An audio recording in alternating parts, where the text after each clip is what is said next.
یہ کہتی ہیں کہ کیا کسی میسج کے ذریعے یا میل کے تھرو کسی سے معافی طلب کرنے سے انسان بری الذمہ ہو جائے گا؟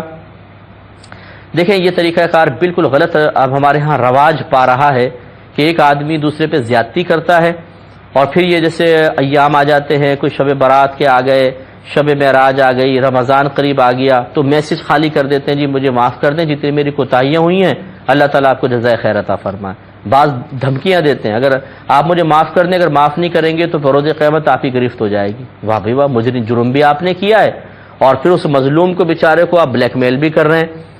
تو یاد رکھیں یہ معافی مانگنے کا طریقہ نہیں ہے۔ شریعت نے معافی مانگنا رکھا ہی اس لیے ہے کہ جب آپ کسی پر ظلم و زیادتی کر لیتے ہیں تو نفس سرکشی اختیار کرتا ہے، تبھی ایسا ہوتا ہے۔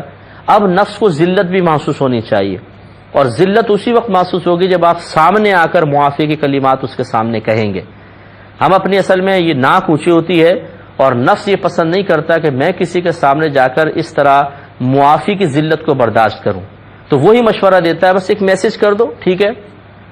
سامنے معافی مانگنا اور میسج پہ معافی مانگنا زمین آسمان کا فرق ہے، میل پر معافی مانگنا زمین آسمان کا فرق ہے۔ ہاں اگر ایسا ہے آپ باہر کے ملک میں ہیں، وہ دوسرے ملک میں ہیں، جانا ممکن نہیں، ملاقات ممکن نہیں، تو پھر بھی کم از کم کال تو کر سکتے ہیں نا۔ 50 لوگوں کو کال کرتے ہیں تو کال کر کے پھر معافی مانگے، اور اگر کال بھی نہیں ہو سکتی مثال کے طور پہ چلیں پھر اس قسم کے ذرائع اختیار کر لیں، ورنہ کال ضروری ہونی چاہیے تاکہ آپ اس پہ بولیں، سامنے لائیو اس سے معافی طلب کریں۔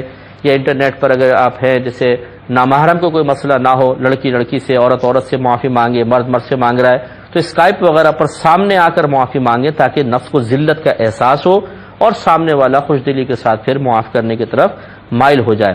لیکن یہ جو آج کل ہم نے طریقہ جاری کر دیا ہے، یہ غلط طریقہ ہے کہ پورے سال یا پوری زندگی دکھ پہنچاؤ، تکلیف پہنچاؤ، اور اس کے بعد ایک میسج کر دیجیے ہمیں معاف کر دیجیے گا۔ معاف کرنا سنت ہے اور اللہ تعالیٰ کو جزائے خیر عطا فرمائے۔ سبحان اللہ۔ تو یہ طریقہ کار مناسب نہیں۔